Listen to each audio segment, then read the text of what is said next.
आज ज्ञान सागर में आपका स्वागत है, आदर है और सत्कार है। करोड़ों जन्मों में पुण्य कर्मों की अधिकता के फलस्वरूप मनुष्य योनि में जन्म मिलने का सौभाग्य प्राप्त होता है। मनुष्य इस जीवन को सुखी, स्वस्थ, समृद्ध और सम्मानित बनाने का प्रयत्न करता है।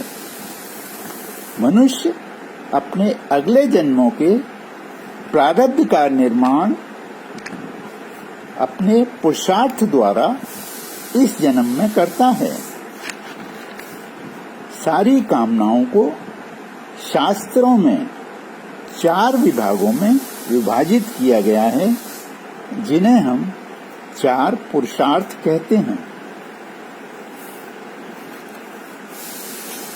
पूर्ण सजगता से कर्म करके लक्ष्य की प्राप्ति को ही पुरुषार्थ कहते हैं। गीता में श्री कृष्ण ने कर्म का मार्ग इस प्रकार बताया है। कर्मण्येवाधिकारस्ते मा फलेषु कदाचन कर्म फल हेतुर्भु माते संगोस्त अकर्मणि। अर्थात कर्म करने के लिए तू स्वतंत्र है, इस पर तेरा पूर्ण अधिकार है, परंतु फल पर तेरा कोई अधिकार नहीं है। तू कर्म के फल में कोई आसक्ति मत रख और कर्म फल के भय से कर्म न करने का विचार भी मन में मत ला। इस श्लोक में सबसे महत्वपूर्ण बात यह है कि कर्म के फल से तू संतुष्ट हो जा, वो मैं देता हूं तेरे प्रारब्ध के आधार पर। इस श्लोक के अर्थ में यह समझने की त्रुटि ना करें कि कर्म के फल में रुचि मत रख, यह मिथ्या है।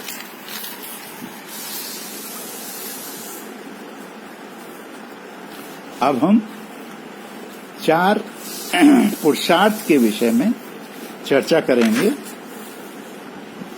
पहला पुरुषार्थ है धर्म।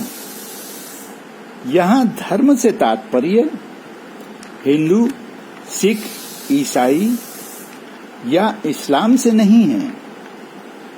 धर्म से तात्पर्य है कि सत्य के मार्ग पर चलकर यज्ञ, तप और दान करें, मन निर्मल रखें, हिंसा न करें, व्यभिचार और चोरी न करें,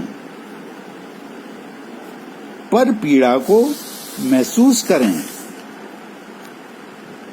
इस प्रकार कर्म करते हुए सुख का अनुभव करें। दूसरा पुरुषार्थ है अर्थ। आज के परिप्रेक्ष्य में जीवन यापन के लिए धन की सबसे अधिक आवश्यकता है। आज मूल्य आवश्यकताओं जैसे रोटी, कपड़ा और मकान के अतिरिक्त एक सम्मानित जीवन जीने के लिए बंगला, गाड़ी, एसी, टीवी, फ्रिज इत्यादि की आवश्यकता को महत्व दिया गया है। शास्त्रानुसार आप धन का अर्जन अवश्य करें, परंतु धर्म के मार्ग पर चलकर, तथा अपरिग्रह में रुचि न रखें, अर्थात धन एकत्रित करने की लालसा में लिप्त न रहें। तीसरा पुरुषार्थ है काम। मनुष्य की उत्पत्ति काम के फलस्वरूप ही होती है। इसलिए कामिनी की कामना करना उसका स्वभाव है। संतान उत्पत्ति के लिए काम की आवश्यकता भी है। हमें काम वासना में अधिक लिप्त नहीं रहना चाहिए व व्यभिचार नहीं करना चाहिए। चौथा पुरुषार्थ है मोक्ष। मोक्ष का अर्थ है कि हम कर्म बंधन से मुक्त हो जाएं, हमारी चित्त वृत्तियां शांत हो जाएं, अर्थात हम काम, क्रोध, लोभ, मोह, अहंकार, मत्सर और भय से मुक्त हो जाएं, हमारा मन शून्य हो जाए, राग और द्वेष लेश मात्र भी न रह जाएं। शरीर का त्याग करते समय हमारे हृदय में कोई कामना शेष न रहे। हमें सांसारिक मोहमाया में लिप्त नहीं रहना चाहिए। जो भी उपलब्ध सामग्री है निर्लिप्त भाव से उसका उपयोग करना चाहिए। हमें सात्विक प्रवृत्ति के साथ धर्म का पालन करते हुए मोक्ष की कामना करनी चाहिए। अब हम जन्म मरण के बंधन से मुक्त होने के मार्गों की चर्चा करते हैं। पहला मार्ग है हमें आत्मबोध हो जाए और हम अपने सच्चित आनंद स्वरूप में स्थित हो जाएं। दूसरा मार्ग है हम श्रद्धा पूर्वक 4 धामों की यात्रा करके प्रभु को आत्मसात कर लें। 4 धाम हैं बद्रीनाथ जी, जगन्नाथ जी, द्वारकाधीश जी और रामेश्वरम। तीसरा मार्ग है प्राण त्यागते समय गंगा जल में तुलसी दल डाल के शालिग्राम का स्पर्श करके ग्रहण करें और गंगा तथा नारायण नारायण का उच्चारण करें।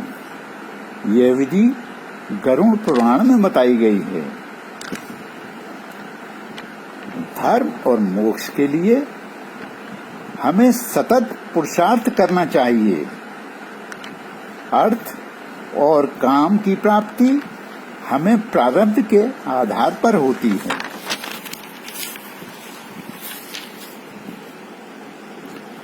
अंत में जान लें कि चारों पुरुषार्थ करते समय यह ध्यान रहे कि हमें शास्त्र विहित कर्म ही करने हैं।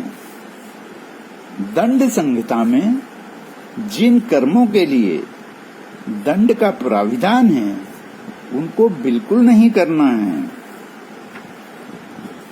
भूतकाल में आपने जो पाप कर्म और दंडनीय कर्म किए हैं उनके लिए ईश्वर से प्रतिदिन क्षमा याचना करते रहें। हे ईश्वर, मेरे सारे पाप कर्मों के लिए क्षमादान की याचना है। जाने अनजाने में मेरे कारण यदि किसी के हृदय को आघात लगा हो वे सब मुझे क्षमा करने की कृपा करें। अब मैं अपनी वाणी को विराम देता हूं। ईश्वर सबके पाप कर्मों को क्षमा करे, सबका कल्याण हो।